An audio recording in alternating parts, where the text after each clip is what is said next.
everyone. Thank you so much for being here, and thank you for inviting me to talk about my favorite thing in the world. So I always joke with my patients, my family, relatives, friends that I can talk about sleep all day.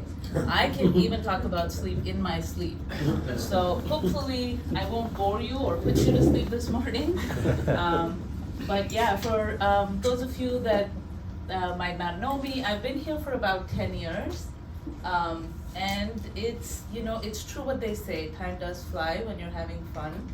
I do love my job tremendously, so thank you.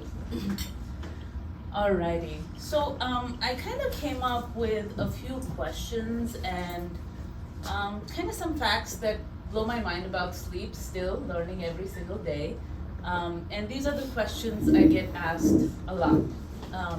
So the first one is, how much sleep do you need? So we say that normally adults should get anywhere between 7 and 9 hours of sleep.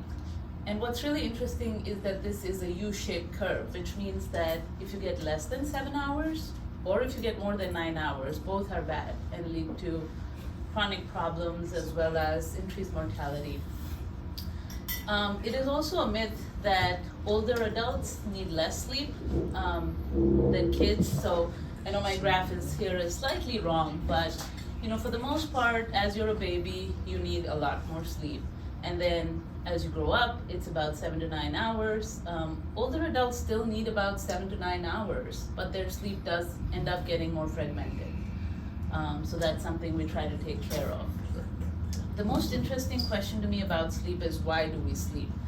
Initially, biologists and researchers thought it was an evolutionary mistake, because why else would you kind of be almost nearly dead for 8 hours every night and be predisposed to being a prey, being eaten up and such.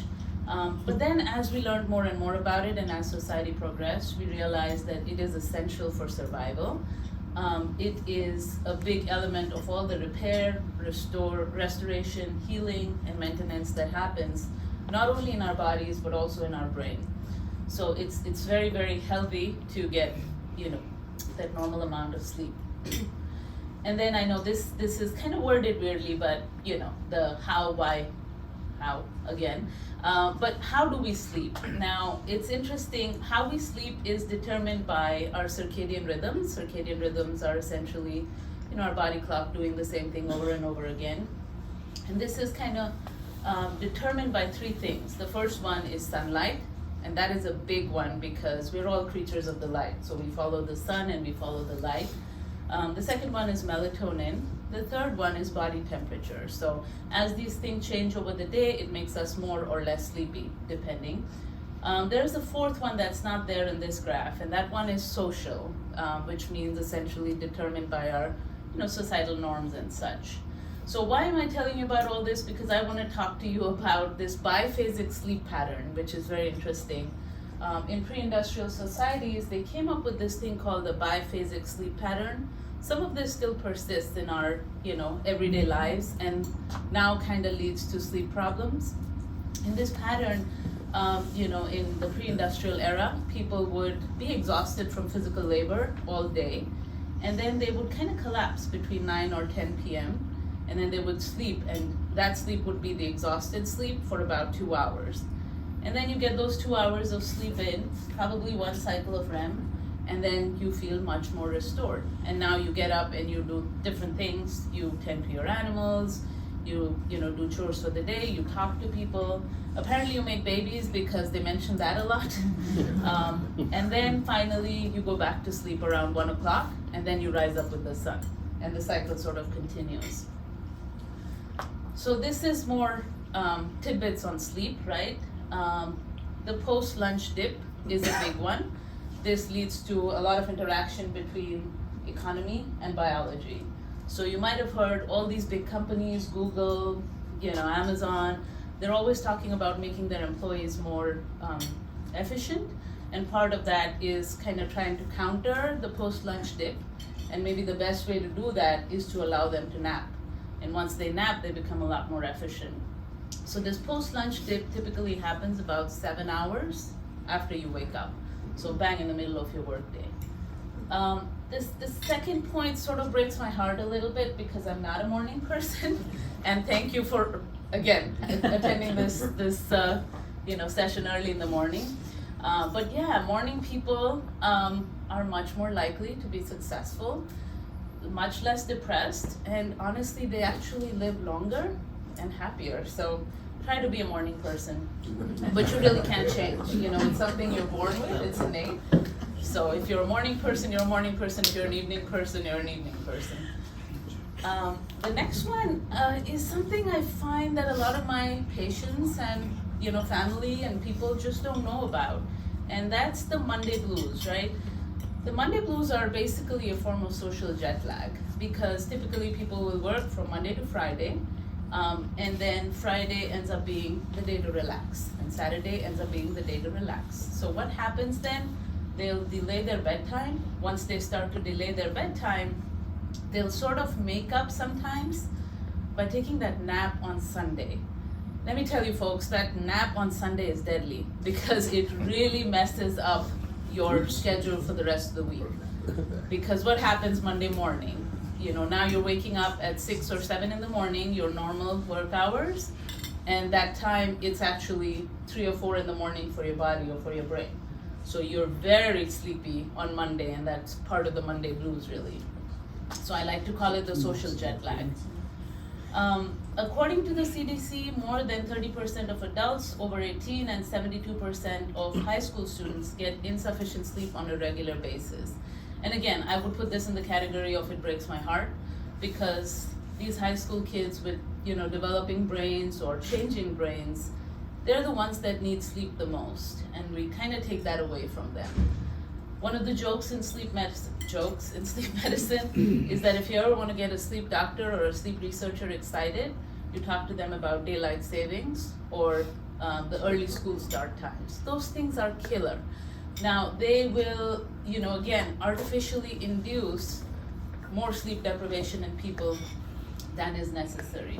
So according to the New England Journal of Medicine, there's a 24% increase in heart attacks on the Monday morning after springtime change.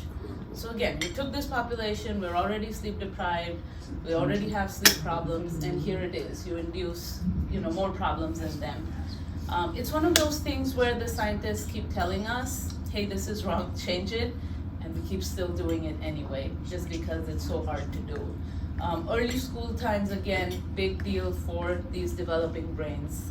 I wonder if someday I can do something hurt about this in terms of kind of just, we say in our sleep communities, talk to your representatives and such and try to get the school start times to change. It is, again, a complex interaction between biology and, economy, because parents have early start times, so kids are not gonna have late start times. But something, we continue to strive to make better. And then I have these little tidbits. I know that's a very busy slide, but I kind of wanted to point out a few things. Some of them make their way into this is interesting, other ones break my heart again. But there's a lot of sleep disorders. It's a whole category of medicine. I know one of my patients was like, I was asking her why it took her 10 years to come see a sleep doctor. And she said, hey doc, I had no idea there's such a thing as sleep doctors. It's like, this is why. And about 1/3 of Americans suffer from some kind of sleep disorder, and about 60% have a chronic sleep disorder. You already started my talk here. You were talking about snoring, and that is such a common problem for men and women. And just like you said, I thought you read my presentation.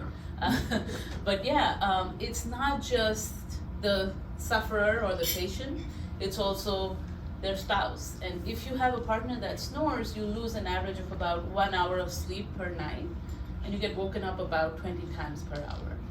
This is already challenging to your partner and to the marriage. And then, sometimes, again, when you're sleep deprived, you're definitely going to be annoyed when somebody's been snoring. And this is the category of, very heartbreaking, but shift work puts people at very increased risk for cardiovascular disease, gastrointestinal diseases. The WHO actually classifies shift work as one of the causes of cancer. So we put a lot of demands in healthcare on our employees, you know. So it's just something to be well aware of. Is that at the beginning of the change to shift work, or is it consistent with people who are on shift work for a long time? On shift work for a long time, yeah. The study was done in nurses at night, that do the night shift. So your for many body years. never adjusts to that change? Your body never adjusts to it. Because exactly. of the sun effect? Yep, exactly, because we're all creatures of the sun, and that's why our body never adjusts to it. Our circadian rhythm never adjusts to it. A lot of the world disasters have been secondary to sleep deprivation in some sense or another. I think most, I want to say, it's hard to tell. Sometime in 2012, 2013, there was an incident with the Long Island Railroad where the driver fell asleep and there was, they crashed at a high speed, Right. and that was also because of sleep deprivation. So, we deal with complaints of snoring, sleep apnea, insomnia, narcolepsy, restless legs, bruxism, and many more. We test people with hospital sleep studies, home sleep studies, nap studies. We do these if somebody is excessively sleepy and the reason is not sleep apnea. Usually this is sort of how patients will come to us. They'll be referred to sleep medicine from our primary cares, bariatrics, cardiology, endocrinology, behavioral health, and many others. They'll either go directly for a sleep study, and I'll talk about that in a second, or they get seen by us first, and then we order the sleep study, the right type of sleep study, and then patients are seen in follow-up after that. People that have positive sleep studies usually have sleep apnea, and they'll go through either starting with the treatment, or they'll go through another sleep study to try to see what kind of mask helps them, what kind of pressure helps them. And then we'll continue to see them on a regular basis to make sure that they're being compliant with their sleep apnea treatment. The reason I kind of focus on sleep apnea is because that is, I think, 95% of the patients I see, so that is a pretty common complaint. This is our awesome, fabulous pulmonary and sleep medicine team. This is the part that patients see in the office. And some of us are here. All right, so when we started doing sleep medicine, one of the things we realized is that there is a really long wait time, and this is not something that's unique to Bristol. It's all over the world, we say, and definitely throughout the United States.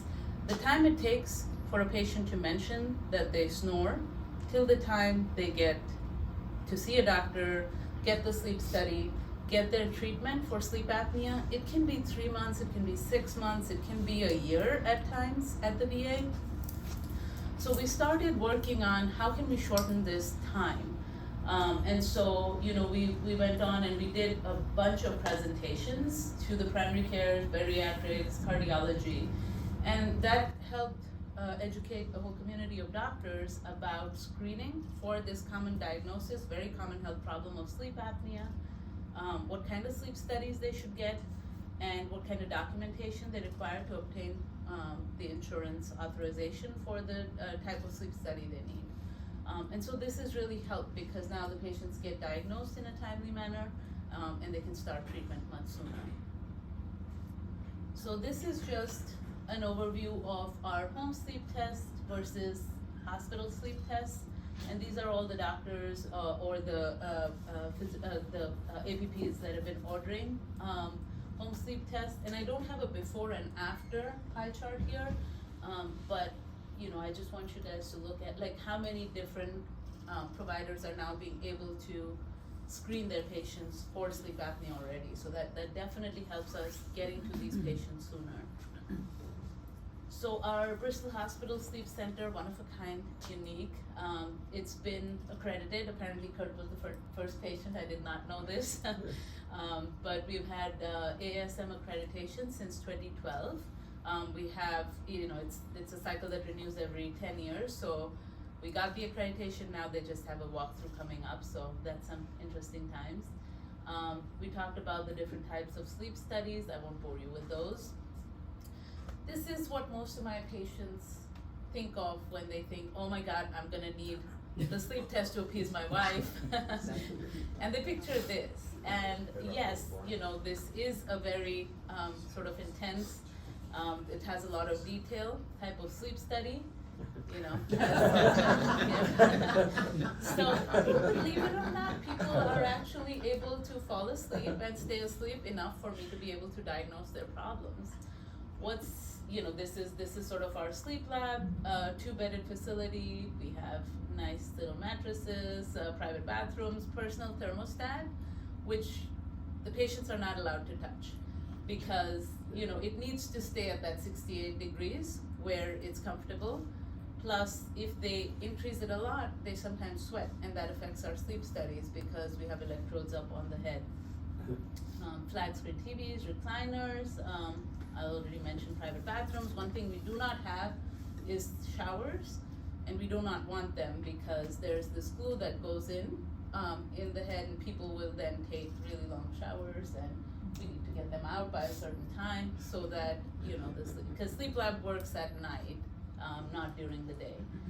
This is our wonderful sleep staff. I cannot say enough good things about it. Again, something that makes Bristol really unique, I think, is of course our PSGs have like a lot of experience, 65 plus years. This is sort of a dying art because now everything is starting to become app-based and home sleep testing based, and this is something that's so unique that they're able to help patients with their CPAP right there, right then, and they're the true professionals in that. I think we're one of the only labs that has 1-to-2 ratio, which means 1 sleep technician to 2 patients.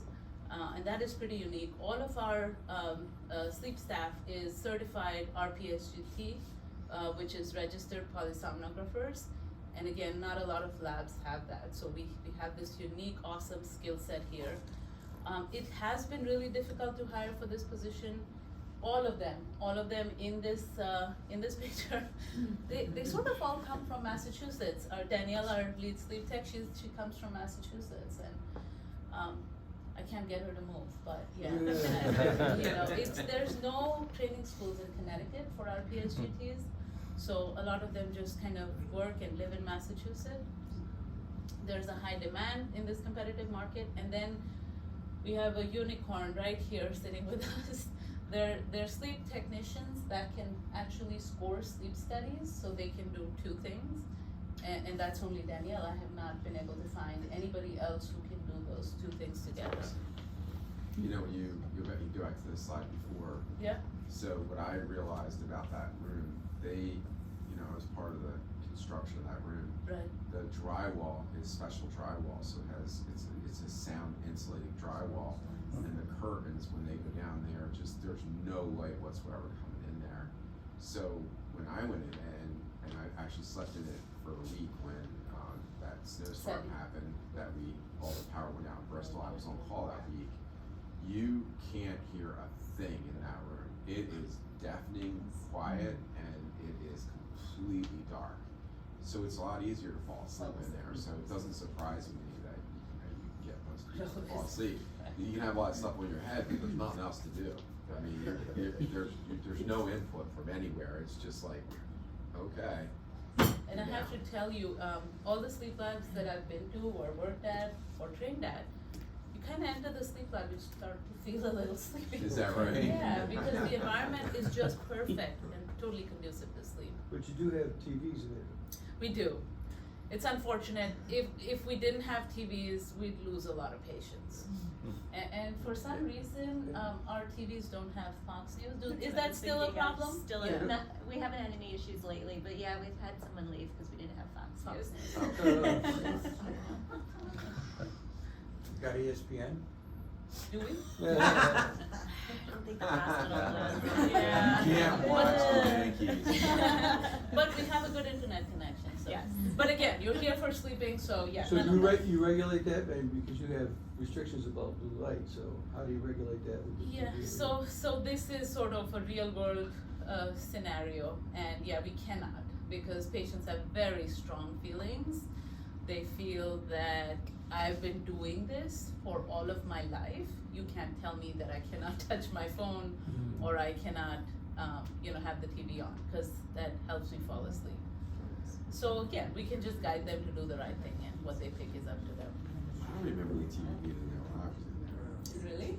Has it been there since the beginning? I don't think so, really. Yeah, for a really long time. Oh, maybe they just to give you the remote. Yeah. We're like, you go to sleep. All right, so then we have home sleep test. This is what we're actually doing, and I think, again, the sleep studies in the hospital are now sort of reserved for patients that have complicated medical issues. For the most part, this is what most of our patients get, just because it's so much easier. So you take all that equipment and you change it to this little blue box that goes on top of your forehead, little thingies that come into your nose, the nasal prongs, and that's all you need to be able to diagnose sleep apnea. So we do this appointment, we set them up, they take it home with them, they go to sleep with it, they bring it back the next day. So it's pretty easy. This is what we're going towards. The device in this picture is called the Night Owl. You would give that out and you won't even, it's actually mailed to you, and then we don't even need it back. It's a disposable one, so you get rid of it. It uses this thing called PAT, peripheral arterial tonometry, and it checks pretty much the same things, your oxygen saturations and the kind of pattern with that. It's getting to be easier and easier and easier. I'm pretty sure there will be some app where you can just put your phone on your head or something. So it's definitely headed towards that way. And hopefully this is a good thing. Hopefully, again, patients get screened in time. The ones that they're more complicated, they end up getting the more significant or more detailed sleep study. Oh, I had to show you this because this is something I get asked about 15 times a day. Everybody wants to go and Inspire, and the point of showing you the commercial here was the fact that, the stuff they don't mention. You know how at the end of medication commercials they're like, this could lead to death, this could lead. It doesn't say anything about, who can get the device and who cannot.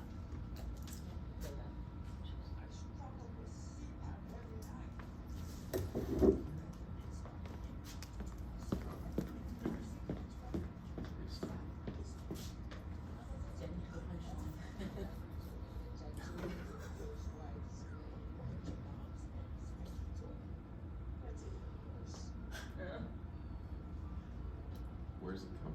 It sounds like sleep apnea innovation. Oh, from there. Safety information at inspiresleep.com. It's not going yet. So essentially, all of these commercials, kind of show the same pattern. Somebody's really sick of the mask and the hoses and such, and then they go on to Inspire and they sleep happily ever after. But, again, for the right patient, this is an awesome device. It's something that really helps. And again, you're not attached to this mask tubing equipment, but it does require you to meet certain criteria. And one of those is, body mass index of less than 32. For a lot of my patients, they're beyond that, so they're not, a candidate for this. Another thing that people don't realize is that it's an implant that is put in through the surgery, and once you get the surgery, I have a little bag. Oh, there it is. So yeah, it's sort of kind of almost like a pacemaker in many ways. It gets implanted in your chest wall, and there's that little sensing lead there that detects every time you breathe. And when it does, there's a stimulation that happens. It'll push the tongue out of the way, and again, create an open airway, which is great. So for the right patient, it's a good What kind of doctor does that? ENT. We don't have any. Yeah. Could you get We're out? working on it. We just, did she get that care package? I think so, The yeah. Dorothy No. package? Yeah, I think Tracy was working on getting it out Couldn't early find this a week. Dorothy basket for her though, but. Yeah. Not heard of She's Chet. from here. I And think so so. we sent her Wizard of Oz, we were sending her the Wizard of Oz basket. Themed so that basket, she yeah. clicked 3 times. We actually gave her a look at this on that. Yeah. To try to get her to, because she was getting it from her training program. She's done soon, so. Cool stuff. And then we have another one, Glenn's daughter. She's She's in her first year, right? Ways off, you know. That's okay, we gotta start early, Yeah. right? Yeah. Andrew, you're gonna start working on that then, right? Yeah.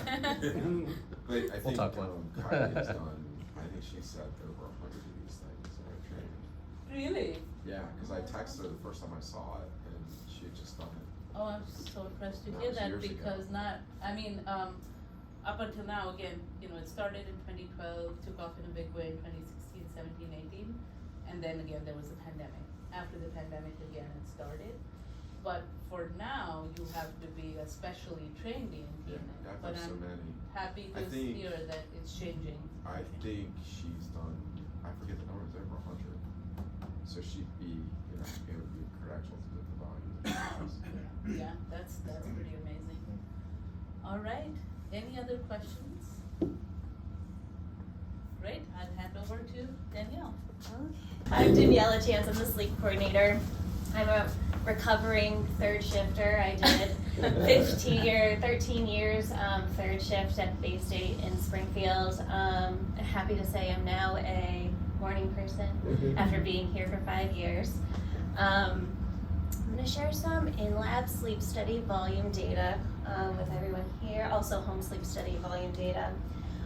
Our in-lab volumes are directly related to staff availability. So we have a goal of 31 studies per month, and that's because we have one full-time sleep tech that works 3 shifts a week, and we have 4 per diem that you saw their beautiful faces, and they we base that on them picking up at least 1 shift per week. Starting in the beginning of 2023, we had some staffing changes. It worked out for the better because those volumes have now increased recently because our per diem staff members pick up a lot more than 1 shift per week. We've had a 9% increase in volumes in home sleep studies since FY22 month to date, and I feel like we're definitely going to end the fiscal year off with a bang, so I'm excited for that. Yeah. Home sleep study volume, so our goal with this was 41 studies per month. The staff availability isn't an issue when it comes to home sleep studies. They're always scheduled Monday through Thursday. We don't give them out on weekends because you have to give people chargers. We might not get them back on Monday. So it's a Monday through Thursday process, 4 home sleep studies a day. All of the staff at Pulmonary and Sleep Medicine Associates are cross-trained, so it's never a staffing issue, it's not a scheduling issue. So those studies are scheduled and picked up all at Pulmonary and Sleep Medicine. Our volumes of 41 per month are about 10 studies per week, and we are doing phenomenal in those volumes ever since we started our home sleep study initiative. We also purchased a new device. So we've seen an 8% increase in those volumes as well. So, and also, I think we're going to end that year with a bang. So I have a lot of positive slides to show you later. So do the insurance companies require the home before you get the? So insurance authorizations is a big thing when it comes to in-lab versus home. A lot of the private insurance, they'll easily get approved for a home sleep study versus an in-lab. We have to have a lot more documentation for an in-lab. State Medicare patients, they can get an in-lab sleep study without, jumping through hoops with But if they have authorizations. Medicare Advantage, they can't. Medicare, that is, every time you mention Medicare Advantage in meetings, I'm always thinking about home sleep studies. It could go either way. So sometimes I'd be like, oh, Medicare, then no problem, they'll get an in-lab sleep study, but no, the Advantage part of it will be like, nuh-uh, you're not. Yeah. So, yeah, that one is tricky, but it could go either way. You had to bring that up. Yeah. I heard it for 4 days in Seattle, and it's a disaster. On a side note as well, with Inspire and the potential of getting an ENT on board, our lab can become accredited to be an Inspire lab. There is an Inspire rep within the Hartford community.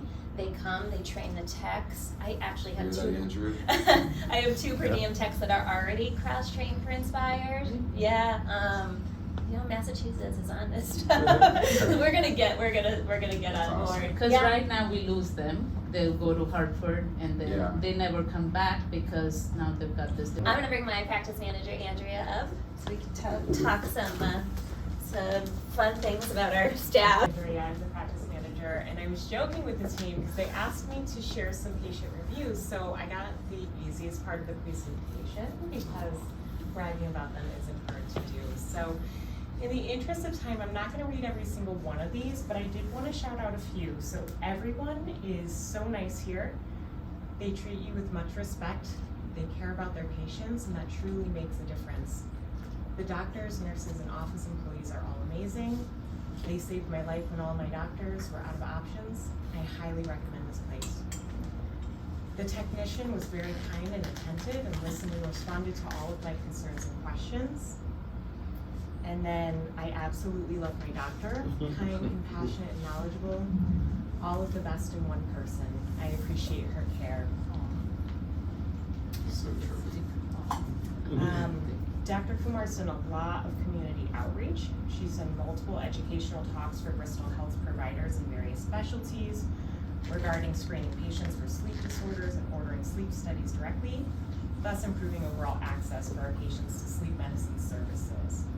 She's shown in the slide doing interviews with NBC and Fox 61, and she's written articles for the Bristol Press regarding the importance of sleep and how to adjust to daylight savings time and back to school schedules. We recently met with the Bueller Clinic and we'll be having an open house later this month.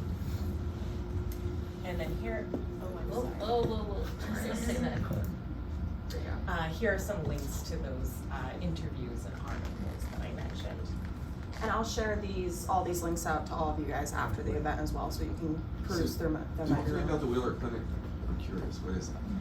So we just met with them a few days ago, actually. I can let Dr. Kumar talk more about Yeah, Andrew was kind enough to arrange that for us. I've been wanting to go and talk to them about sleep because we do get a lot of patients from them, and I wanted to see what we can, do better with the communication and everything. And that was a very successful visit. It was really nice to finally see, the faces behind the people, the names and everything, and it went well. So we want to try to collaborate with them and just communicate in a better way. I think they mentioned some issues with their EHR and such, where the information doesn't get to us that we need. Sometimes they don't get the information that we provide. So yeah, we'll work on making that better. That's great. We have a great collaboration with that. Now that they're going to be downtown too, we'll be their exclusive provider. Nice. So it's really good.